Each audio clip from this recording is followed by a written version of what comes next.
My name is Sarah Drinkwater and I head up campus. Very, very excited to welcome our guest tonight. I will read your bio, if that's okay.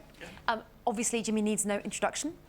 Internet and tech entrepreneur Jimmy Wales is founder of the online non-profit encyclopedia Wikipedia and co-founder of the privately owned Wikia Inc., including its entertainment media brand Fandom powered by Wikia.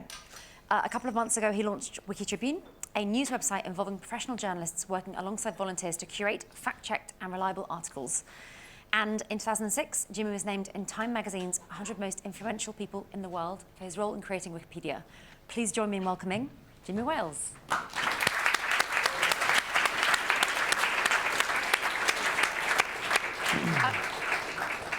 And I kind of wanted to start by asking a funny question.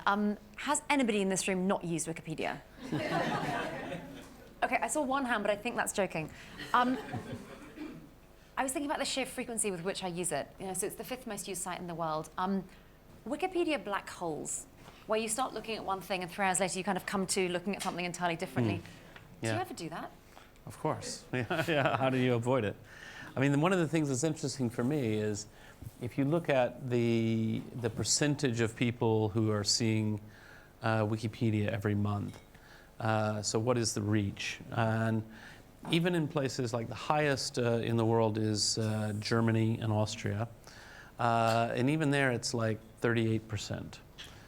Most places it's like 33%, which is quite high. But what I want to know is, what the hell are people doing online for an entire month and they don't visit Wikipedia even once? Like, how do you manage that? Like, it's sort of like, you must also not use Google, because obviously if you search for, I don't know, people are maybe not doing informational searches, I don't know. It's kind of fascinating that there must be such a tiny group of founders that can say that about their product, right? It really is just...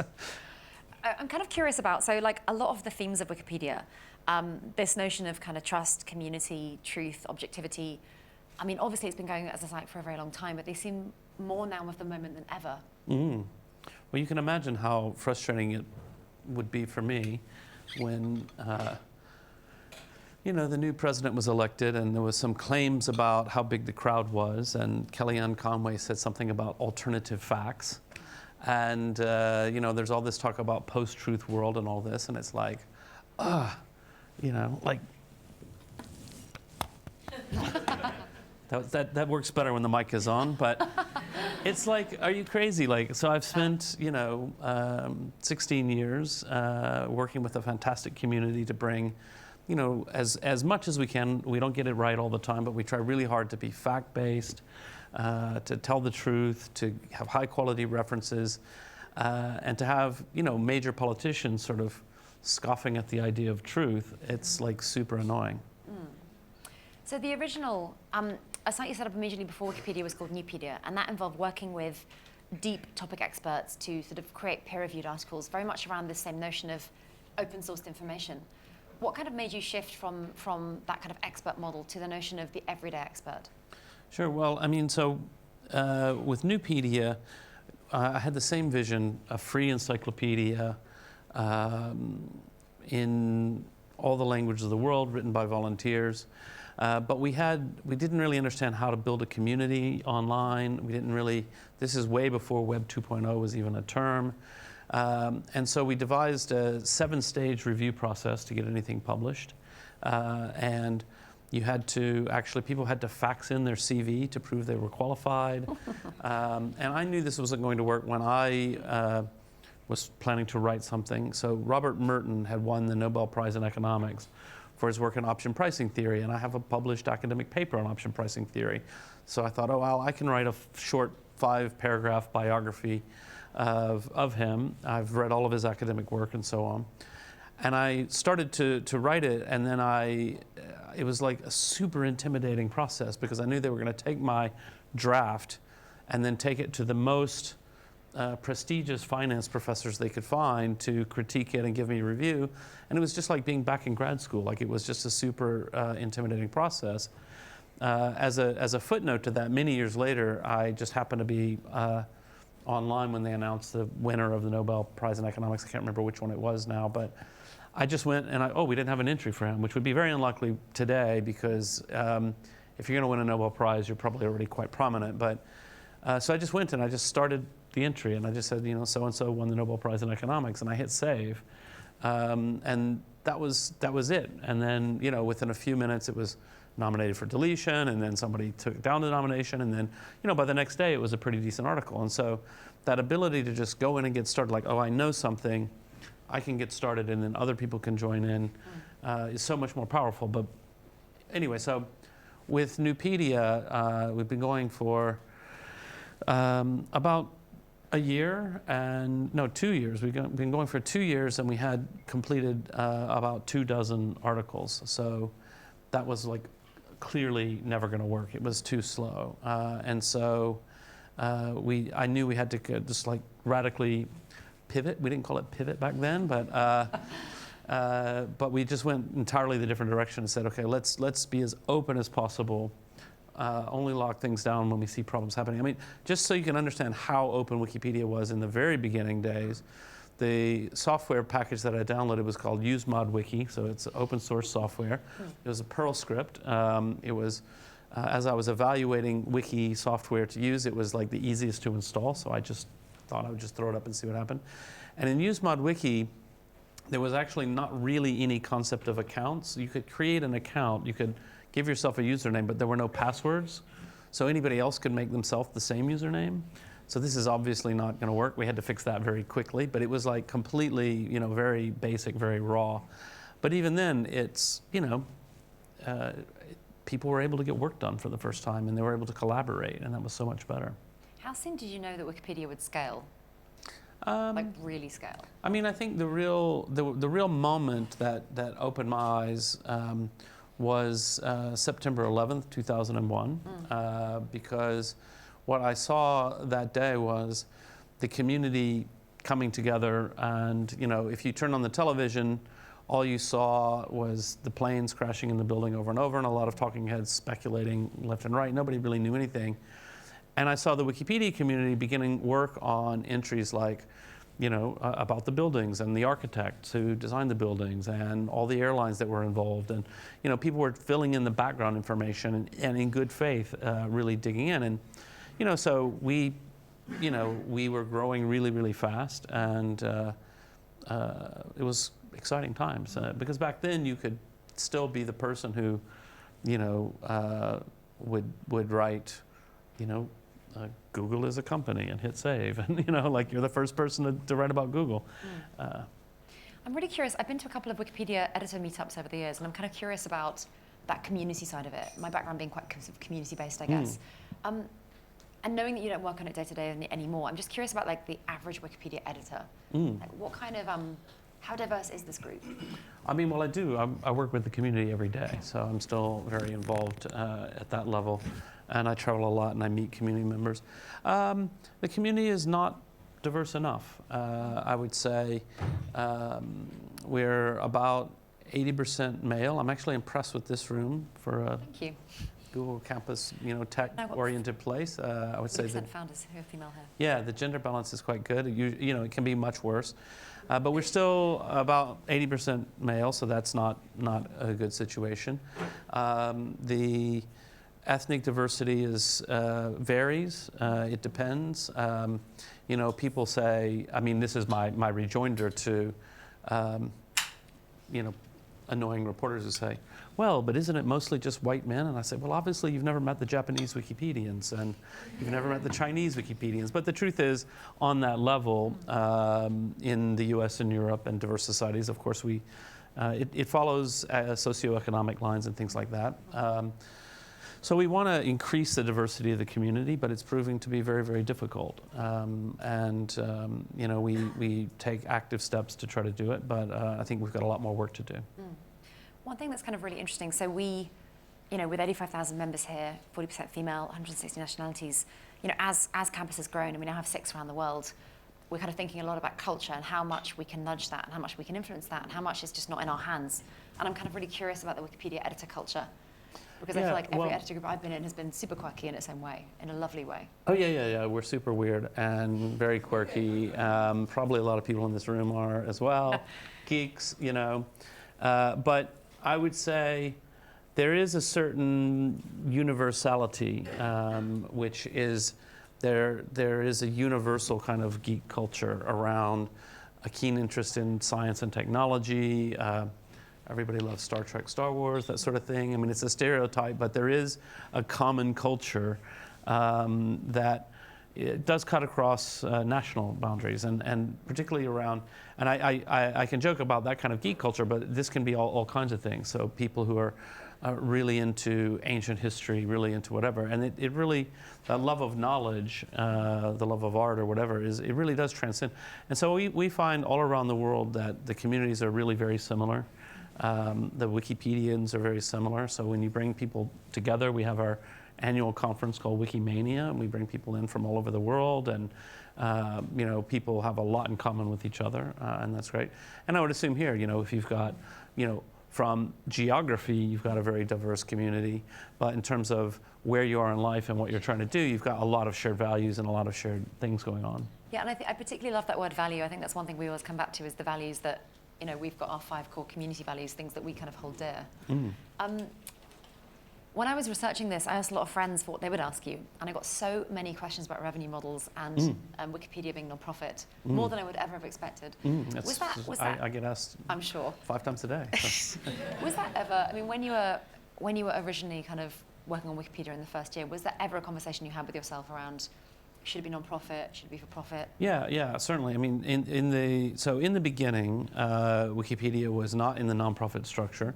It was, I had a small internet company doing a lot of different things, but it was really a project. I mean, there wasn't a lot of thought about business models, and there wasn't a thought of, oh, this might be a big thing, and so on. It was just, this needs to exist. I need to make this. This is something I find very interesting.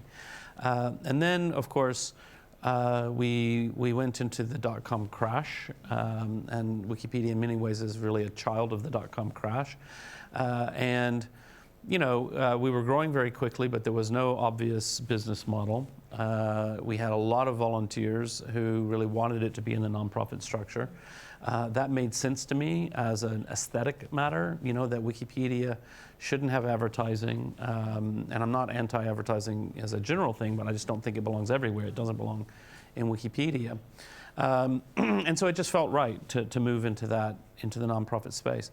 And, it's been incredibly successful as a nonprofit. We have very successful fundraisers every year, and we've been very conservative and careful about how we manage the finances. So we always have a bit of a surplus every year, so we build our surplus. We're a very healthy nonprofit.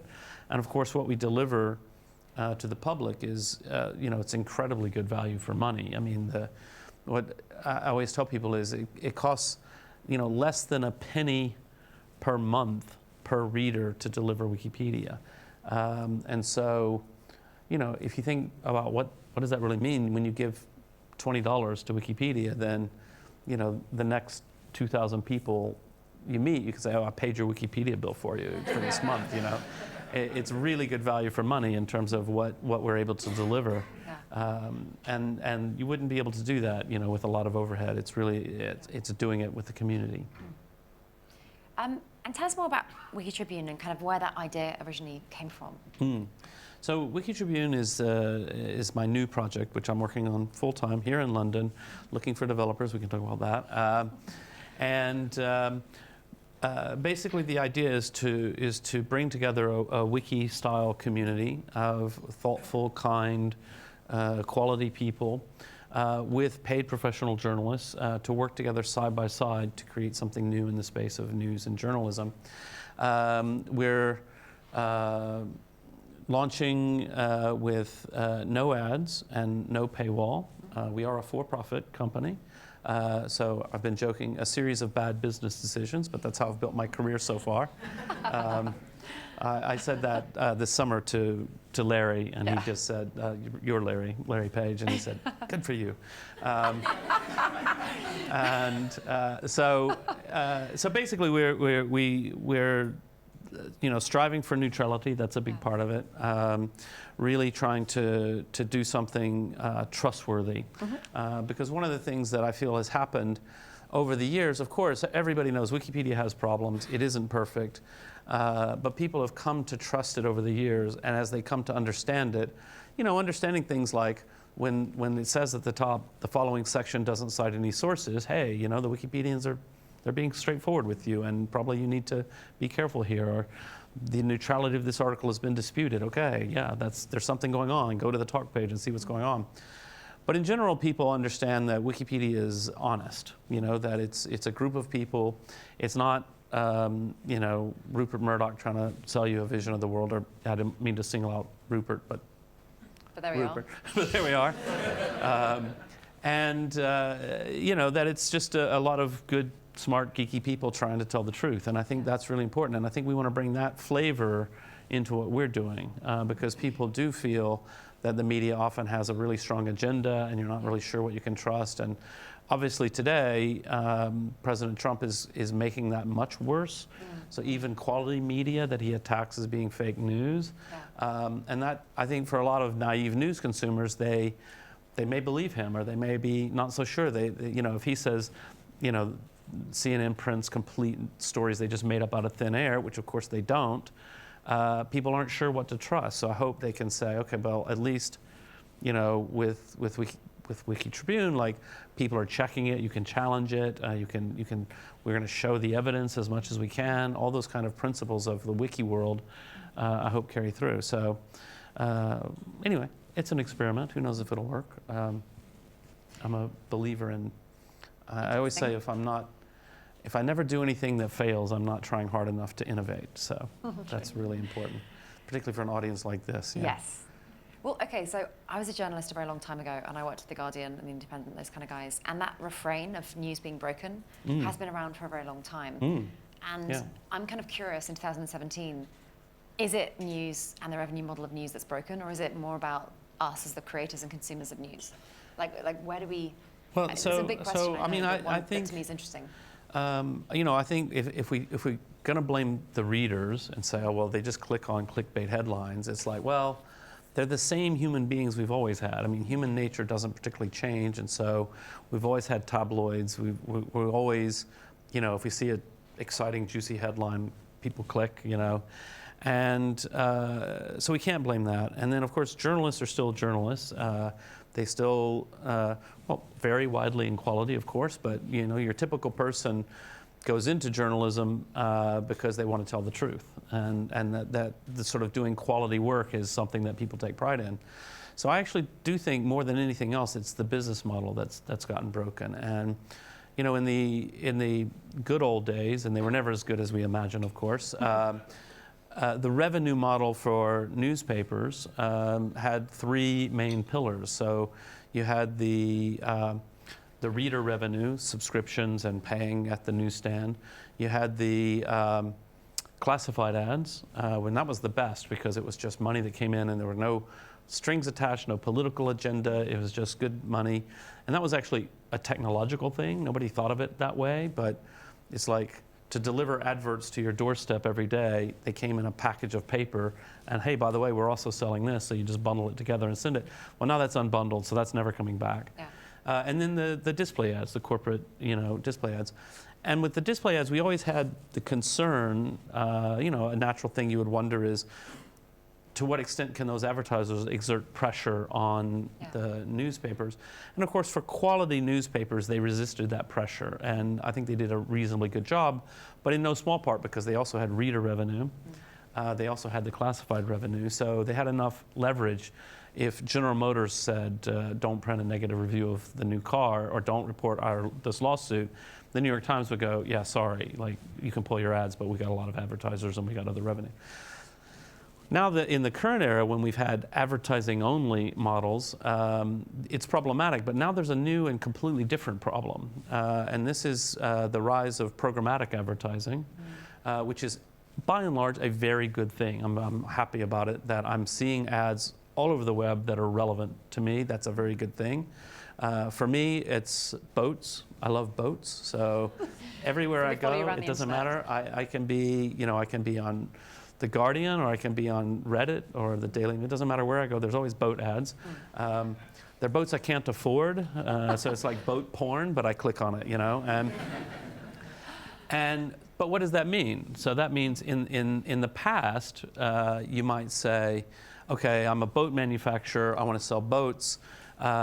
Who buys boats, and where do I find them? And you think, well, we're looking for affluent men. Men are mainly the people who buy boats in their 50s, because that's about the time you're like, oh my God, I've always wanted a boat. If I don't get one now, you know, so you're shopping for a boat, right? And they say, okay, well, they read the FT, they read the Guardian, and you advertise there. Now, they just buy that demographic from anywhere. If I click on a clickbait headline, you know, you won't believe what this child star looks like today. Oh yeah, what does, you know? It's like boats.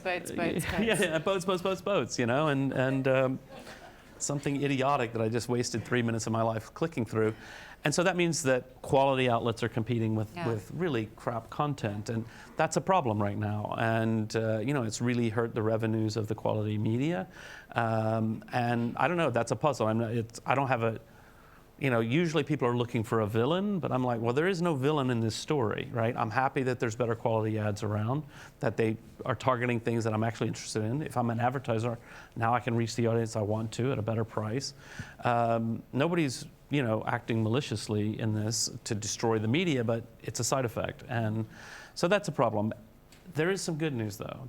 The good news that I see is that reader revenue is really coming back. So until fairly recently, I left the board of The Guardian when I started Wiki Tribune, because it's too competitive and so on. And, but I still love The Guardian. I think they still love me. But the Guardian, as you know, is now sort of at the bottom of every story. They say, oh, hey, while you're here, can you know, give us some money? And that's working for them. You know, it's The Guardian is a lot of financial problems, and it's not the sole savior, but it's a meaningful piece of the puzzle. And then we look at the New York Times. So the New York Times, their digital-only subscriptions went from like 1 million to 1.8 million in about a year's time. So that, I mean, that's incredible. If you think about an old institution like the New York Times increasing their subscribers from 1 million to 1.8 million in 1 year, that's a fundamental shift. And I don't think it's because they finally figured out the exact way to tweak the paywall and when to finally ask for the money. They've obviously improved their systems on that kind of thing. I actually think it's because people are looking around their Facebook feed and everywhere, and they're just going, actually, I really want some good news. I want quality. I've seen enough crap. I actually want to know what's going on. I actually think, you know, in his roundabout way, President Trump has sold a lot of newspapers, quality news, because people are really like, yeah, actually, we want to know what the hell's going on. And I think people do feel like, you know, low quality media is going to lead democracy down to a very, very dark place. And really, we need quality media. And so. But I think to your point, what's kind of really interesting is the examples you gave, Guardian, New York Times. They are appealing to a very particular demographic of reader, and I'm always curious about filter bubble, motivated cognition, this kind of notion that, you know, we believe what we kind of want to believe. So, for example, obviously I'm a Guardian reader, being in my particular demographic, that just is, you know, how will you, with Wiki Tribune, kind of seek to, I mean, obviously doing something that is universally useful, you know, reliable content. How will you kind of seek to move outside of that filter bubble and kind of reach readers that might not? Well, I mean, you know, part of it is if we're successful, I think there's demand for it. And I think there's demand for it from all sides, from the left, from the right, from everywhere. And people really want reliable information. And so to the extent we can provide that, I think people will seek us out. And I think that's really important. Just to give a very interesting observation. So on Reddit, there's a subreddit called The Donald, THE_Donald. It's quite notorious. Subreddit. And it's very interesting to read. And if you read it regularly, which I sort of do because I'm interested in this phenomenon, it is a massive filter bubble, right? They're living in a really strange place. And what you'll see, though, is that oftentimes they will be very, very angry and make a huge to-do out of CNN ran this story which ended up not being true in the end, and they have a good long memory, as communities do.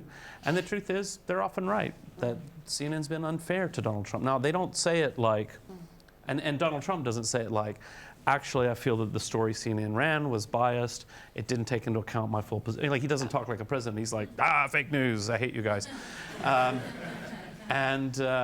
So instead, so I'm reading the Donald, and I'm thinking about these people in the filter bubble they live in.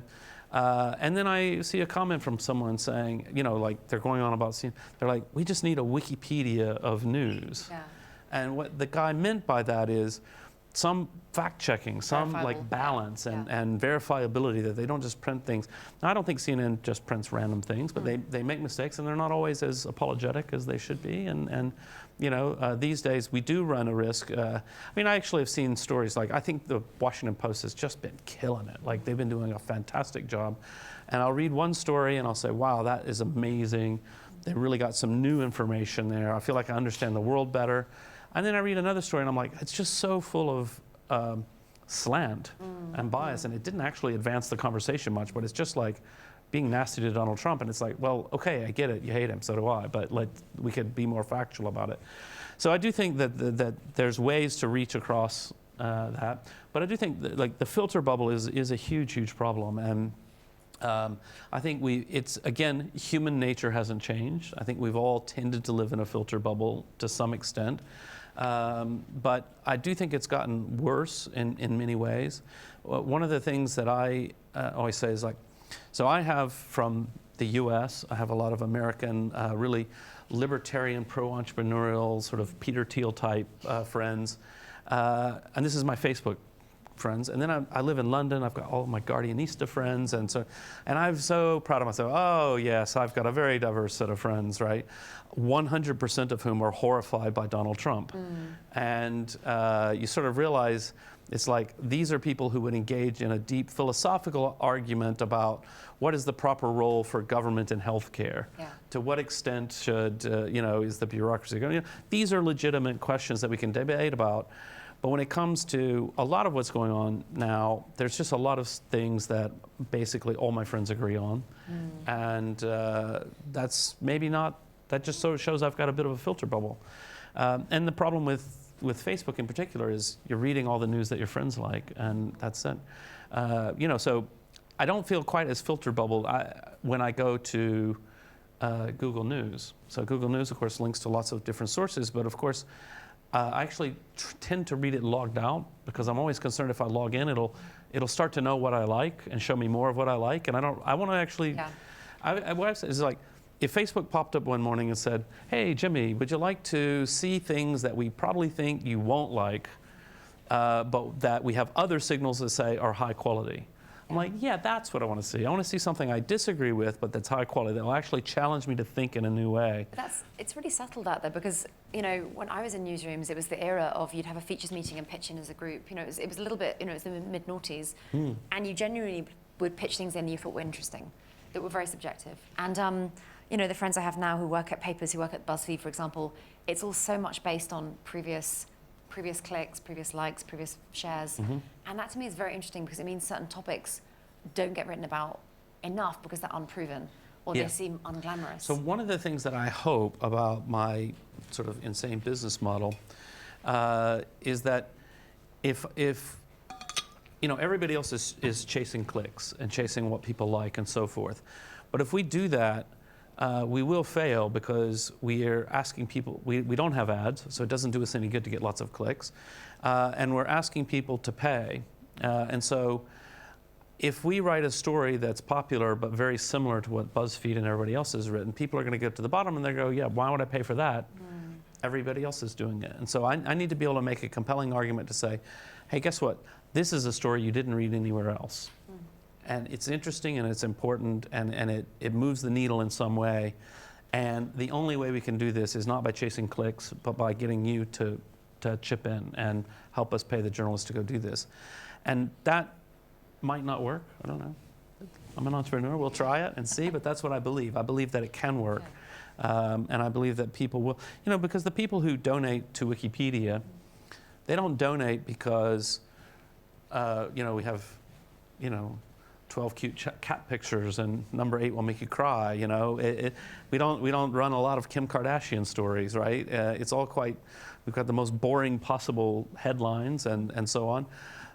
People donate because they're like, yeah, this should exist in the world. Like this should exist, and I actually would rather Wikipedia continue to be this way than to sort of adopt a different business model which tempts them down the same path that everybody else is on.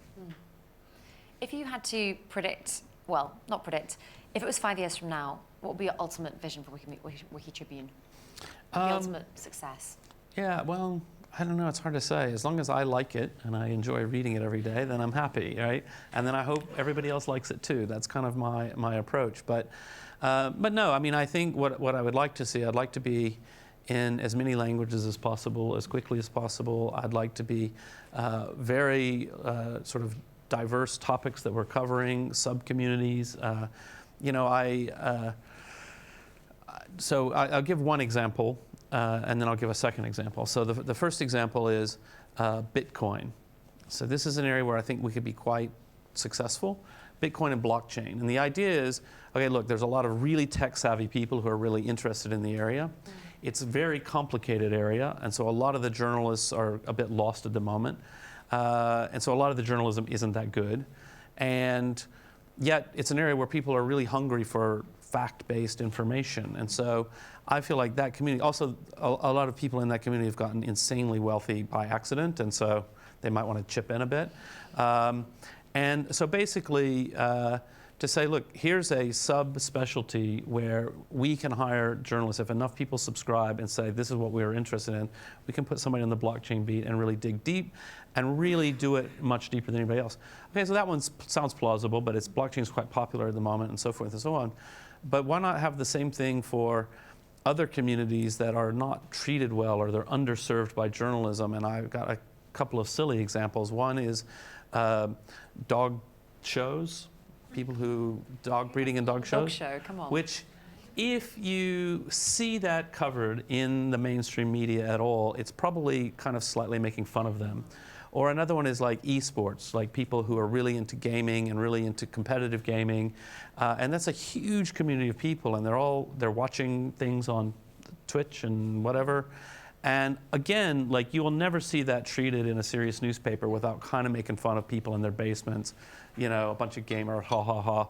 Even though they treat perfectly normally, which seems like the strangest thing in the world to me, that people watch Manchester United. Like that's a very odd behavior if you ask me. But that's just because it's not part of my, and I think, and so because of that, certain traditional reasons, media covers things that somehow are okay.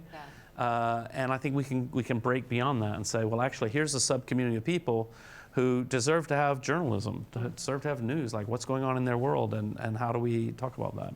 How are you kind of bringing over the Wikipedia editors with you? Is that something that, will you be overlapping the editorial groups, the sort of fact-checking, verification? Well, I'm always very careful because I have a very special role in the Wikipedia world. I always say this is easier for British people to understand than Americans, because I always say I'm like the constitutional monarch. And so Americans think that I'm thinking of myself as Henry VIII and chopping people's heads off. No, I'm like Elizabeth II. I have absolutely no power, but I'm very dignified. Very dignified, and so it would be unseemly for me to try to poach the Wikipedia community, and I would never do that.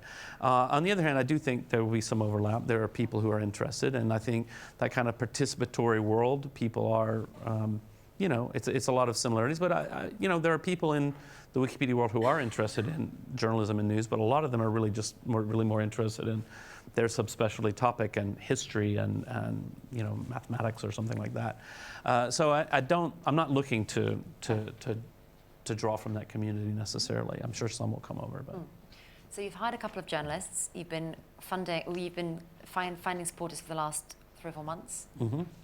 I was asked by a few people about launch date and kind of plans for the next. So one of the things I've been really hammering home with my staff is there is no official launch date. Like we're really trying to avoid that, simply because if we did a launch date with a lot of public fanfare, it's going to be disappointing on day one. It's sort of like, I mean, I was very fortunate. When I launched Wikipedia, like literally nobody gave a fuck at all. So when we said the free encyclopedia and we had 2 articles, nobody, like, there wasn't a headline, ah ha ha, it's a failure, you know? Yeah. It's like, no, we're just getting started. And so I don't want people to be disappointed. Yeah. And so we're developing the software, Yeah. and it has a lot of usability questions, and there's a lot of things that are, basically what we're doing. So for the tech, we're taking WordPress and we're turning it into a wiki. And so that's, as it turns out, WordPress is both fantastic and horrible in equal measure.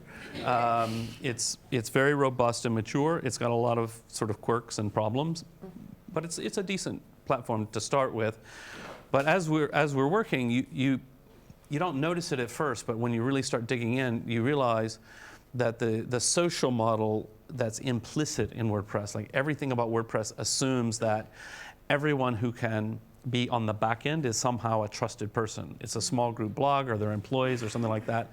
And the idea that anybody might come into the back end and do some editing is just a concept that it kind of breaks a lot of assumptions, and you don't see it at first, but then you find these edge cases and you're like, oh right, they never thought about that somebody might do this horrible thing, and that you need a paper trail for everything, and so on and so forth. So it's, I mean, it's good. It's actually going fine.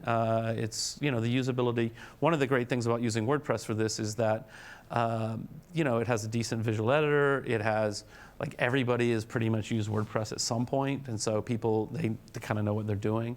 So that's good, but that's not the question you asked me. I just went on a side rant about. No, more about the kind of launch date and launch date, yeah. But more kind so of like on October 16th. So it's not a launch date, but it's kind of launching on that day. Yeah. So so already right now, by basically anybody who asks, we just ask and you can come into the beta. Well, I can't believe you've come to talk to us so close to the launch beta. That's great. Yeah, I'm relaxed, you know. So anybody who wants to, like, you can just contact us, and we'll send you an invite, and you can get in and start, you know, testing the software and giving us feedback and things like that.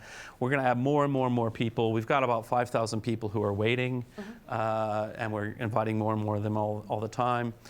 And basically on the 16th is when we're going to start publishing stories. But there'll be things that, as a community member, you won't necessarily be able to do on day one.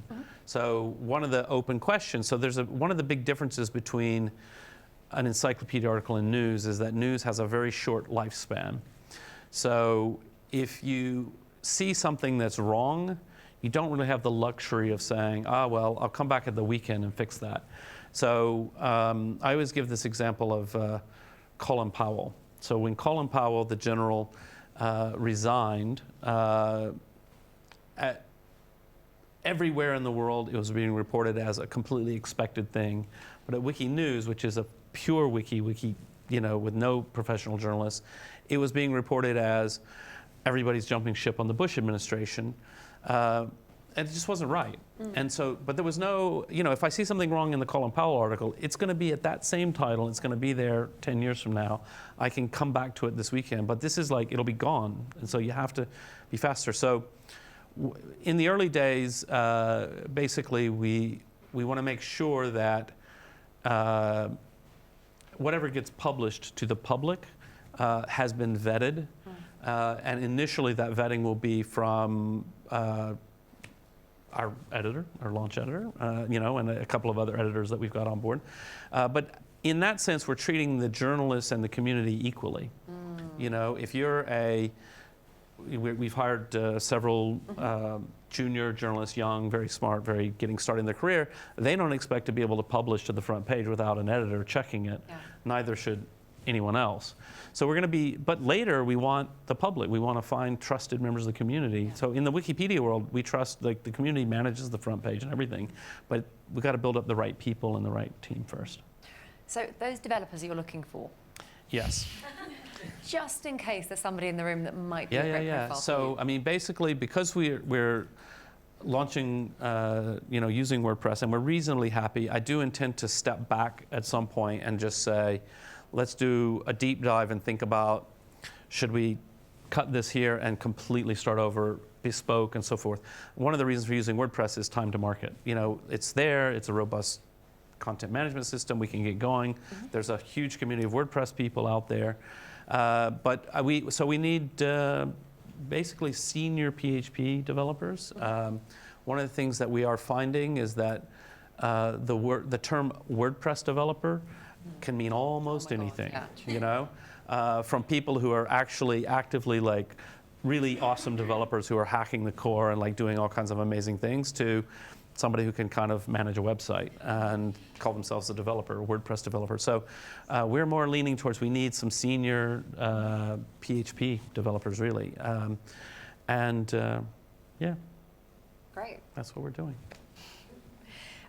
So shifting gears a bit, you know, you're so well known for your work in the sort of field of internet freedom and openness. For many of those in this room who are kind of founder startup workers, what are the issues you think they should be currently pushing against?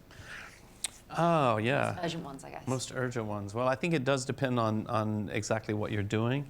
You know, I think, I don't know, it depends. I mean, I'm very concerned about fragmentation of the internet. I'm concerned about rising censorship around the internet. That over the years, it tends to flux. Gets worse, gets better, gets worse, gets better. So maybe we're kind of in an okay place.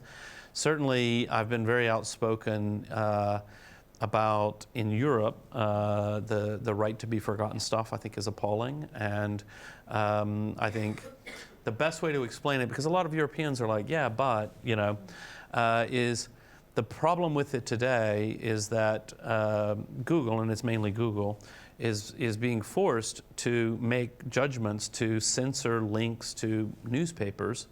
And there's not a clear, like, path for appeal if you're a publisher. So there are links to Wikipedia entries where Google in Europe doesn't link to those Wikipedia pages, and Google's not allowed to tell us why. There's no clear appeal process. I mean, we can complain to Google and that might work or might not. For me, if we're gonna say, Google, you're under legal penalty if you don't take down this link, we need a judge involved there. Like, that's a really serious matter to say, we're gonna take down a link to a newspaper. I think the response to say, oh, well, we're not censoring the newspaper, it's still there. That's like saying, oh, well, you know, we didn't force the store to stop selling the newspaper. We just forced them to put it behind the counter where no one can see it, because Google is the main place people go to find things, and if Google can't tell you about it, you're never going to find it, and that's that. So I think that's a big problem. I just think that whole thing needs to be rethought. The law that was involved there predates Google's existence, so clearly it doesn't really cope with the current situation very well. So that's one that I'm, well, I don't know. Well, kind of following on from that, looking at politics right now in the US, the UK, Germany, many more countries around the world, I'm kind of really curious about this tension between particularly this community and this kind of open source background that many of us come from, and this push towards being closed, whether you're talking in terms of nationalism, whether you're talking in terms of online. Yeah. How do you think we keep preserving those kind of values and espousing those values to the wider world? Yeah, no, I mean, I think it's crucially important, and I think actually one of the things is that there are certain things that we've accidentally come to accept and far too quickly. And so here's, okay, it's just take yourself back in your mind to the height of the power of Microsoft. And suppose Microsoft said, as of the next version of the operating system, you won't be able to put any software on your computer that you don't buy through the Microsoft Store. Antitrust would have gone crazy. Everybody would have gone completely insane, that this is a complete violation of the freedom of programmers and so on and so forth. And yet that absolutely describes the Apple App Store environment. And people would say, oh, yes, but if this happens, Apple would be able to take a huge cut of everybody's money. Okay, that's happening too, you know? And so where activists tend to be very good and very passionate and very worried about net neutrality, looking for that pinch point where the phone companies or whoever can take advantage of their position in the network to extract excessive money. They're not paying attention as much to saying, well, look, here's a pinch point where one party is. And I'm not suggesting any particular remedy. I don't think it should be illegal for Apple to do what they're doing and so on. I just think as consumers, we should be much more upset about this because it is kind of outrageous. And when you think about, some of the reasons for openness do have a lot to do with entrepreneurship. So when Wikipedia launched, I didn't have to ask permission from anybody to do it. You just, I got a server. Even the software was all free. It was, MySQL database, and it's all free open source software. And you can imagine a different kind of world.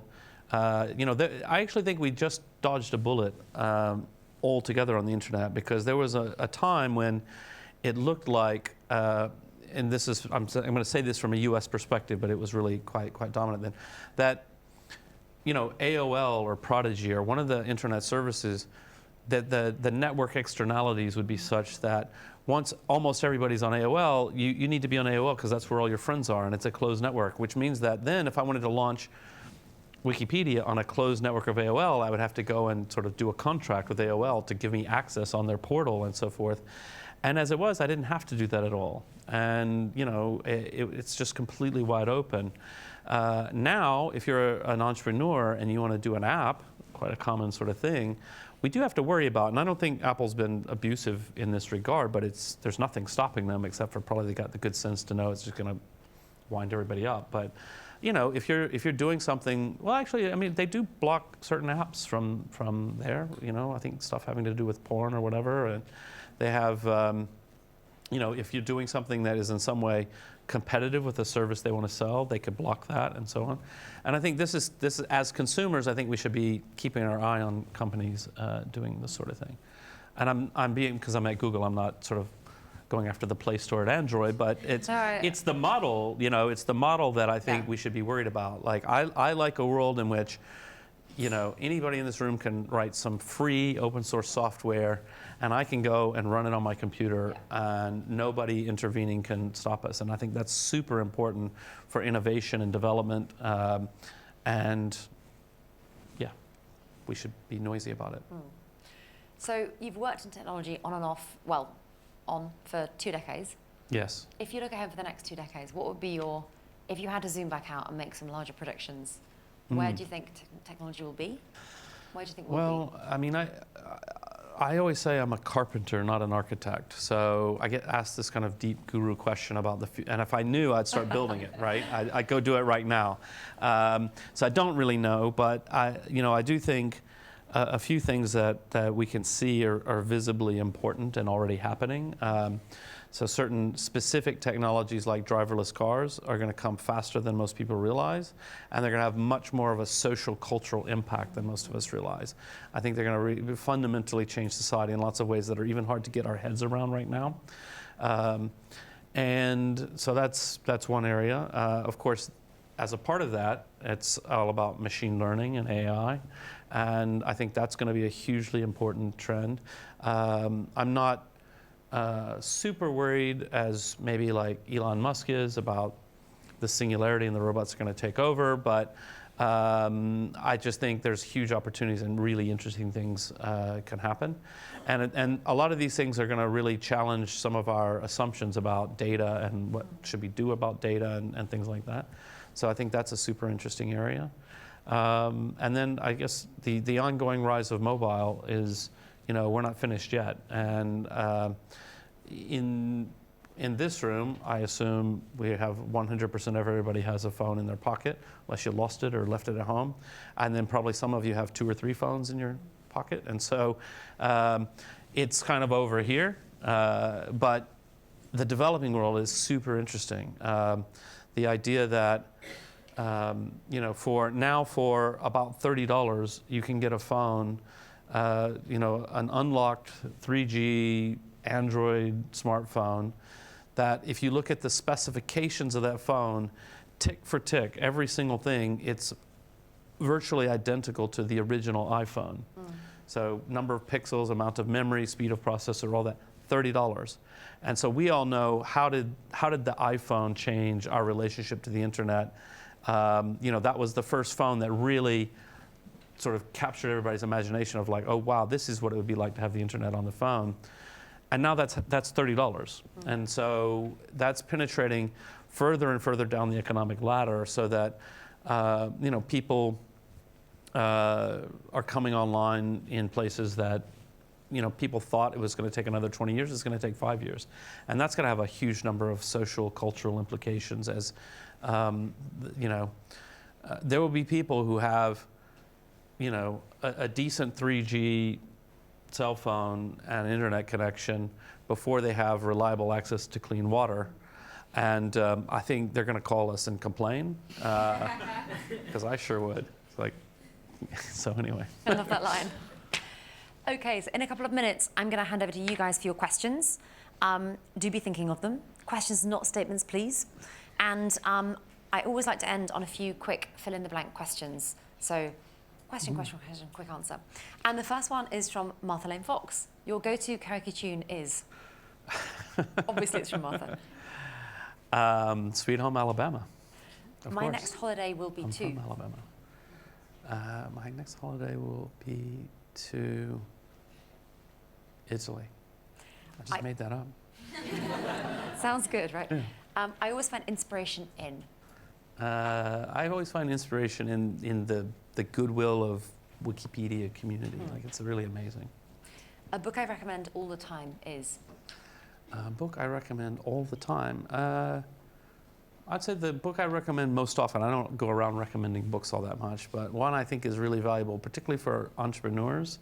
There's a book called Your Money or Your Life, which is really all about financial independence and about not valuing things too much, which is really important if you're an entrepreneur, because your friends may be getting a brand new car and you're just kind of spending it on another developer. But if that's meaningful to you, it's better. So. Pardon? I think so, yeah. Thank you. My one top tip for founders in the audience is? Oh, get some sleep, for God's sake. If this whole mythology around you've got to work, into that. and sleep under your desk for 4 hours, I don't think it really works. If you're going to be an entrepreneur in a knowledge economy, you've got to be smart, and you can't be smart if you're dead tired all the time. Okay, we are turning over to you. We have got some helpers with microphones in the audience. And it was this hand up first, I think, in the second row. Great.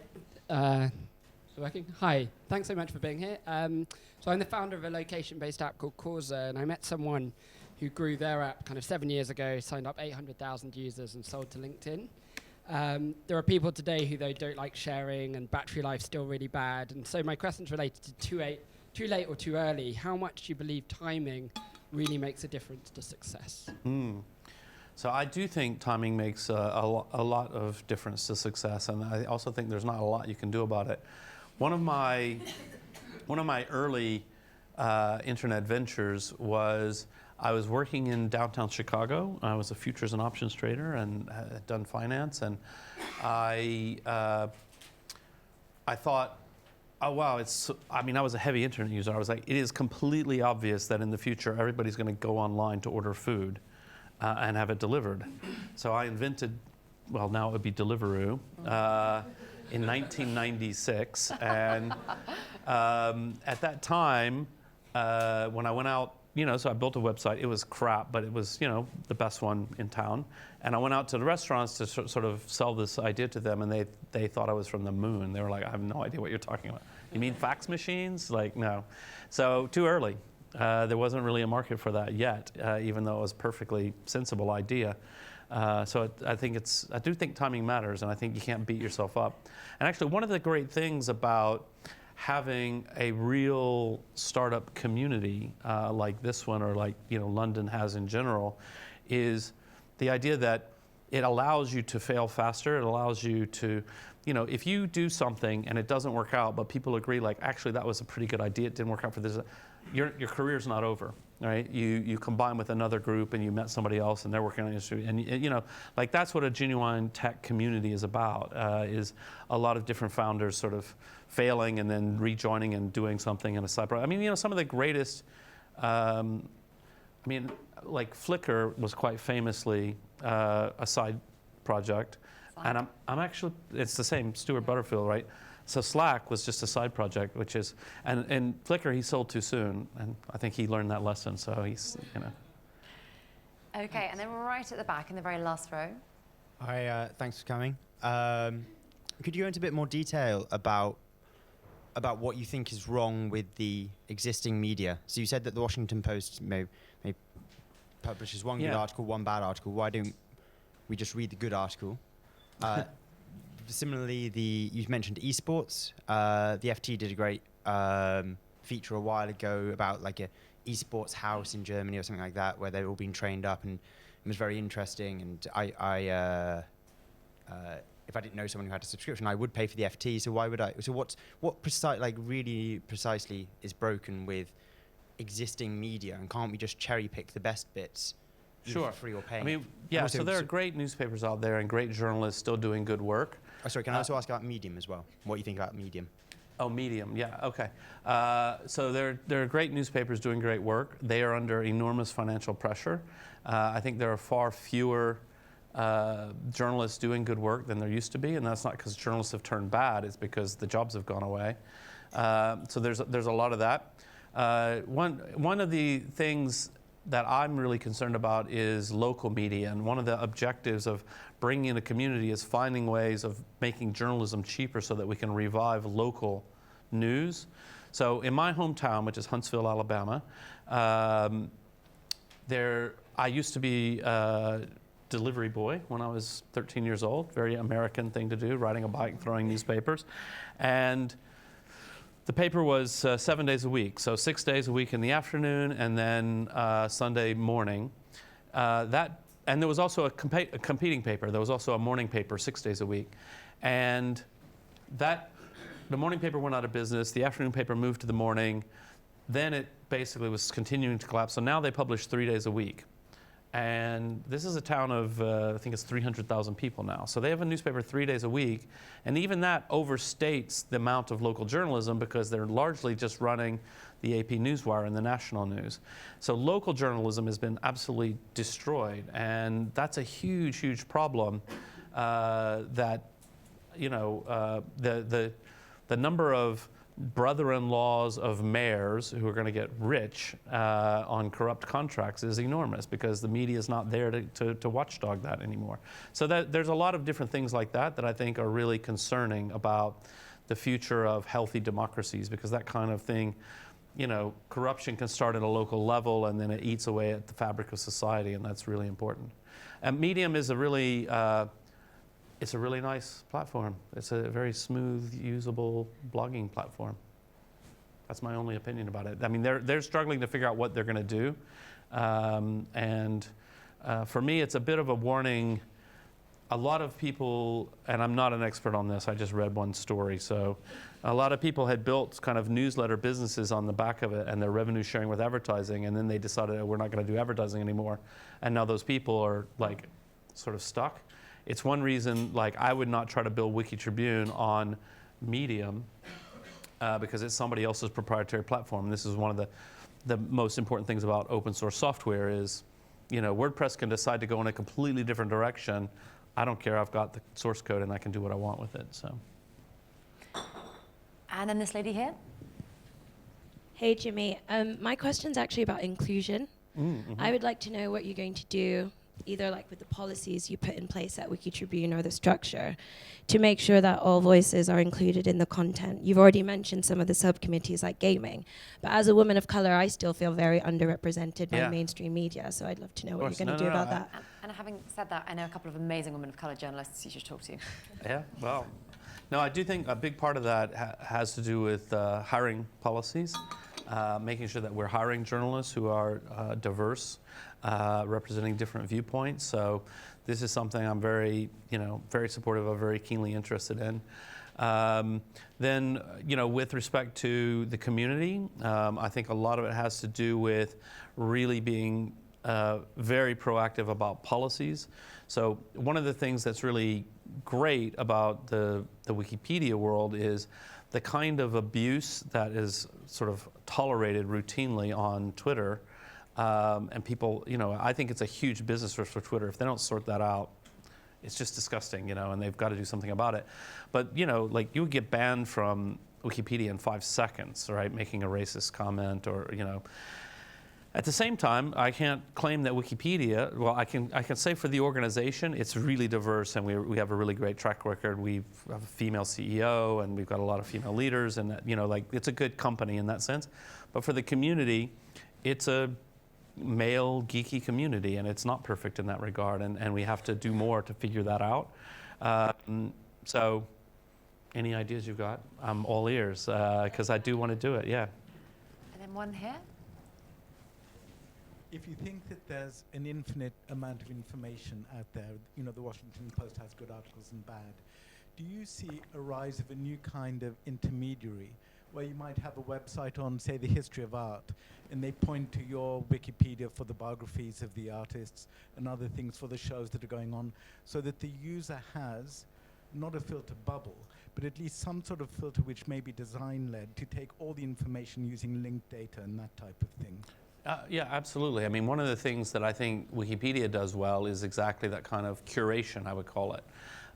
If you go to Google and you type, you said music, so Beethoven, I assume there's 50 million links, right? And there's the first 20 are probably the ones that people mainly see, and they're Google tries hard to get a good mix there. But what you get at Wikipedia, which is usually the first link, is somebody who summarized it all, and then the links at the bottom have been really thought about and curated for that purpose. So I do think communities are really important for that kind of thing. But I also think, nobody really wants access to an undifferentiated mass of information. The human brain can't do that, right? You really need to say, yeah, show me what's important. And this is one of the problems that I would say with Twitter and Facebook these days is, there is a certain kind of filter, and so sometimes, if you're getting really bad stuff on Facebook, it's probably because your friends are idiots. So you just gotta, pick better friends. But the truth is that's not really fair. That's not really true, right? It's like people are sharing things they're interested in, and I'm not that interested, but they're still my friends. So, if they're sharing things that are offensive, that's one thing. But it's just like, if people are cheering for Manchester United, it's like, okay, well, I just don't care. Sorry, I'm American and barely know who that is. So, So my answer is yes. Okay, and then here. Hi, Jimmy. How do you define with Wiki Tribune? How are you going to define what is real news? So I think there's a few elements. So first of all, we want to be very evidence-based. So we're doing things like, and we're still working out all the details of this, but as much as possible, we want to, if we interview someone, we want to give you the audio and the transcript, and do that as a regular matter of course, that we assume that. Now, obviously, you can't always do that, so you'll have a source who needs to be anonymous. That's super tricky, and anonymous sources is, it's a necessary thing in journalism. I feel like it's relied on way too much. So part of it is be as transparent as possible. Really give your evidence, because oftentimes fake news doesn't give evidence. And I shouldn't even use the expression fake news, like let's say low quality media doesn't give evidence. Other elements of what I would consider to be good quality is sort of tone down the adjectives, not so much bias, not so much opinion mixed in with the facts. Like just state the facts in that very Wikipedia style, just give me the basic facts. That's what I'm after. Let me draw my own conclusion. There's a real problem with that today. And it's a problem that's directly connected to this whole filter bubble thing. If I read a news story and it says the Trump regime, regime being a negative connotation of like almost a dictatorship. Okay, I kind of like that, right? It appeals to my prejudice because I think he's horrible, but that's not neutral. That's not really what I want. I don't want you deciding for me that it's a regime. I'll make up my own mind about that. I just use a neutral word like the Trump administration. Like that's a perfectly valid thing to say. So a lot of details like that. And then the other thing is, you know, in the beginning with a very small team, we have to be very selective. We have 10 journalists. We can't compete head to head on everything with the New York Times, Wall Street Journal, people like that. And so there we have to be selective about what kind of stories we're covering, and that is still a work in process. I mean, we're not open for the public to read, so we have to really think about that. We have to listen to our community, and we have to think about it. But as I said, I think our business model drives us in a direction of saying, do stories that nobody else is doing. Do things that are interesting and different, and that at the end, people will say, wow, that's important. Like, that's not getting covered, and this is meaningful to me. Okay, I hear in the front row. Hi, Jimmy. Hello. Hi, so my question is, with the rise of video as part of a very critical medium in terms of news, opinions, and things like that, is that going to play a role in development of Wikipedia, Wiki Tribune, things like that? Yeah, I mean, I think video is important. I think for news, it's important. I think for Wikipedia, it's kind of important, but you know, there's not a lot of demand for it, and a lot of the things at Wikipedia. So video is really hard to collaborate on. You know, if you made a video and you shot it from this angle, I can't come in and say, oh, actually it would have been better from that angle. Well, it's too late, it's already been filmed, there's nothing to be done about it. Whereas if you write a paragraph and I say, oh, that's not really quite accurate, or it's not really clear, I can go in and change it. So text is very fluid in that way. So our collaborative model, text is really ideal medium. But of course, for news, video is important. I do feel I have some very strong personal views that I wouldn't necessarily ascribe to everyone, except I'm pretty sure I'm right. There's nothing more annoying than video that auto-plays on a news story. There's nothing more that's the most annoying. The second annoying is a great headline, something I'm really interested in, and I go in and I click on it, and there is no story, there's just a video. So now if I want to find out what I have to read, whatever, I'm in my office. I can't like stop and watch a video. I just want to read some news, you know.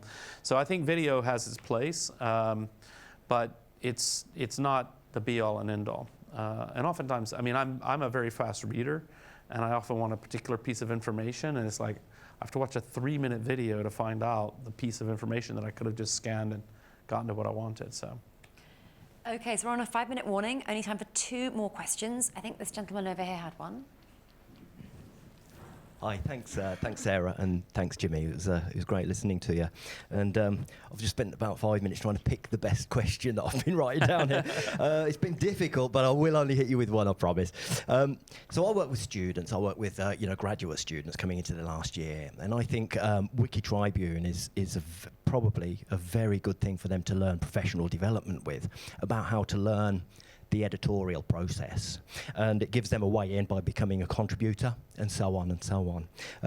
But what they'll need to do is they'll need to become good editors, I think, and good story writers.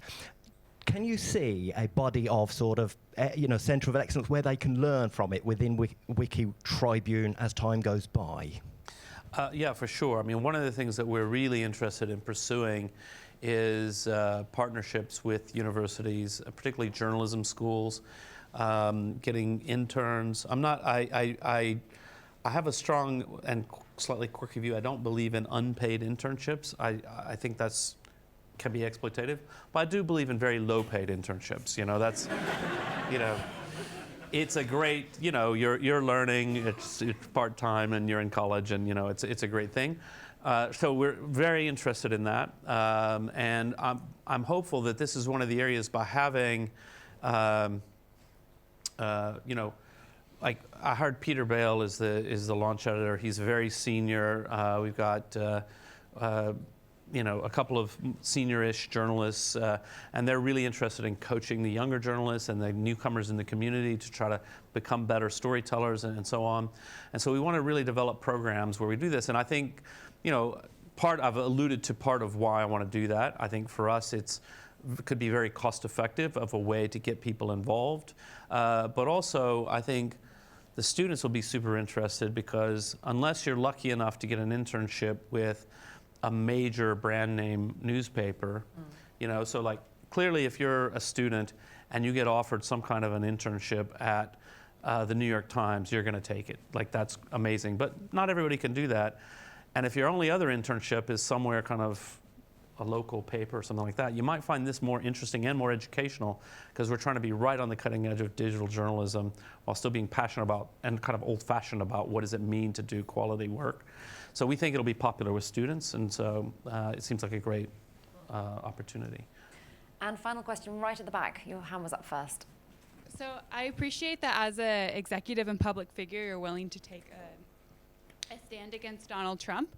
But I wonder how that's going to translate to running, you know, a news platform that's going to be neutral, because I feel like a lot of Trump's supporters are super eager to claim that anything that is against Trump.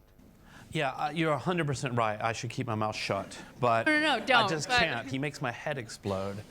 So actually, I mean, one of the things I would say about this is, you know, there is a slightly different world. So so my wife worked at Number 10. She's from the Labor Party. Under the Cameron administration, I used to tease her and say, it's kind of hard for me to not be a Tory because I'm pro-entrepreneurship and pro-gay marriage. And so I am really quite centrist in these kinds of things. And there's a different world of Trump where I would be like a massive fan. So, you know, he could be quite pro-business, and I don't mean quite pro-big business and all that, but pro-entrepreneurship, and I'm in favor of that. He's like a New York liberal, or he used to be. So on social issues, I could be fine with him. I like the idea of an outsider. He's not a standard politician. So, you know, I might disagree with this or that policy, but I disagree with this or that policy with most politicians. So a slightly different world, I could be a Trump supporter, but in that slightly different world, he's not like an evil narcissist megalomaniac who's dangerous. And so I don't think my stand about Trump is political. That's my defense. But I'm not sure that Trump fans would think that. So it's a problem, but I think, you know, I have traditionally stayed out of politics with the exception of internet freedom issues and freedom of expression issues. And even now, I'm not going to start commenting on Trump's healthcare policy. Like, I'm not an expert. I don't think people should listen to me. To me, that's like a movie star commenting on politics. It just is not right for me. Just because I can get a headline out of it, I don't see the point. On the other hand, I do think I have a right to say a politician who has an all-out assault on the truth is a problem for democracy, and I don't care what his policies are. I just can't abide by that. But you're right. I mean, it's going to make it harder in certain quarters to get them to listen.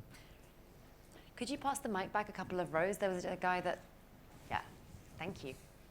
Thank you for the sharing, sir. I really appreciate it. And can I ask you, how did Wikipedia do marketing in the very beginning? Because it's very unique. So do you mind to share something more? Yeah, we did absolutely no marketing of any kind. So the closest thing I would say is, I mean, we used to do, so Wikipedia is 16 years old. How old is Google now? 19, yes. 19. So we're a little bit younger than Google.